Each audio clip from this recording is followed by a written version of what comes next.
Guys, eto na naman. Chicken feet naman ngayon. Adobo chicken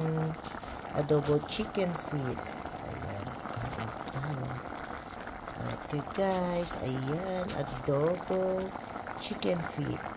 Si ate ngayon ang nagluto ng chicken feet. Ayan. Nagdala lang ako. Siya ngayon ang nagluluto. Siya ang nagtimpla ng chicken feet ko. Ayan. Kain tayo ulit ng adobo chicken feet. Dito kami sa trabaho. Ayan ang ulam namin. Chicken feet na naman guys. Ayan.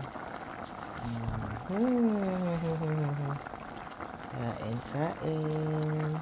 Malapit ng maluto guys. Ayan.